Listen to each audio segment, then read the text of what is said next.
Episode 727.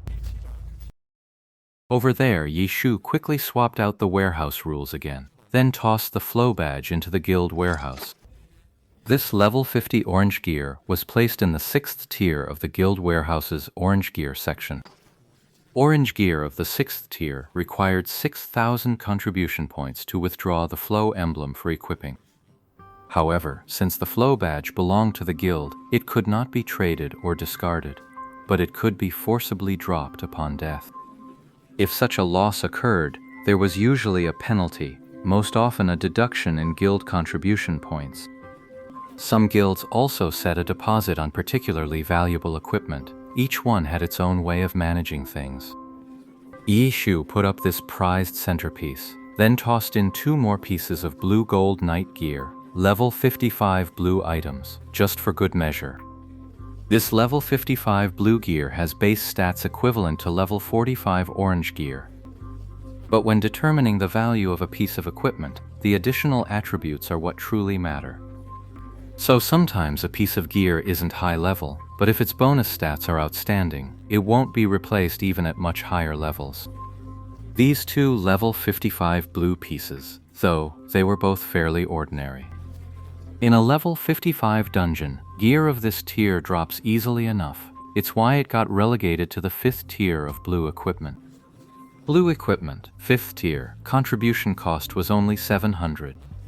The difference in tier between blue and orange gear was immediately clear. Of course, orange gear wasn't necessarily 10 times more powerful than blue gear, as the contribution points might suggest. The real issue was its rarity. Blue gear dropped from every dungeon boss, so naturally it was far cheaper. With the equipment stored, the method for earning guild contribution points was also clearly explained to the players. After that, Yishu set up Chen Guo's Chasing Haze ult in Happy Guild with the highest authority, second only to the guild leader. With this level of authority, there was only one thing you couldn't do: fire the guild leader. Yishu said to Chen Guo, "It's not convenient for me to keep coming back, so I'll set the permissions to you." Guild leader, don't give it to me. Your name needs to stay on there to keep up appearances. Ah, I know that. There's only 1 piece of orange gear in the warehouse. That's nowhere near enough. Chen Guo had been in big guilds before. She knew the importance of a guild warehouse. Even in a club guild, not every player was a die-hard fan of that team. Quite a few joined because they knew the guild warehouse was stacked with powerful gear, so they pretended to be fans and found a way in. After all, it's hard to tell real fans from fakes. Everyone's a glory fanatic, and there are only so many pro teams in the scene. Whether you're a die-hard or not, you know the same stuff, so it's tough to slip up. I've still got plenty of materials here. Take whatever isn't too rare and trade it off, then buy some high-level gear to stock up our warehouse. Make sure you buy the high-grade stuff. The higher the better. Don't bother with the low-tier junk. When everyone's busy earning contribution points, things naturally start filling up. You're not using your materials anymore? I'm in the heavenly domain now. Since the 10th server is still relatively new and these materials haven't hit rock-bottom prices yet, sell off as many as you can. We can always buy more later when we need them. It'll be more cost-effective than using this batch directly. Chen Guo caught on to Yishu's logic immediately. Without another moment's hesitation, she followed Lord Grimm and practically emptied his entire warehouse in the 10th server. Oh, right. We can stash some in the warehouse. Chen Guo nodded. In a major guild's warehouse, you wouldn't just find equipment, materials, or potions. Anything available on the market was generally stocked there. This was how a guild provided for its players, letting them see the real benefits of joining one. But we can't just keep buying high-end gear forever. We need to form an elite team and farm top-tier equipment to stock the upper shelves of the warehouse. I'll handle that. We've got some veteran players on our side now. Let me see who I can round up for a team. Yishu nodded, glanced around once more, and seeing that there was indeed nothing pressing for the moment, closed the guild panel. Everything the blue crystal knight dropped went straight to the warehouse, except for the blue-white crystal. This trip was mainly for this item, so Yishu naturally pocketed it himself.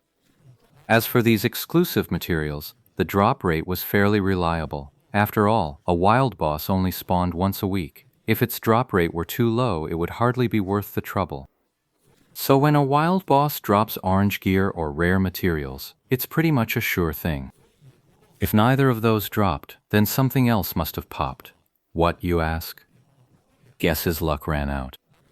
With the blue-white crystal in hand, Yeshu didn't rush back to the heavenly domain to upgrade his gear. There were still some things he needed to take care of in the normal zone. Even though he couldn't earn any experience here anymore, there were still a few necessary quests he had to complete. Those were the quests that rewarded attribute points or skill points. Yeshu had stacked up quite a few of them, from level 50 to 54. Since he was already here anyway, he figured he might as well clear them out. So, flipping through a guide, he ran back and forth completing the tasks. For Yeshu, these tasks obviously posed no difficulty at all.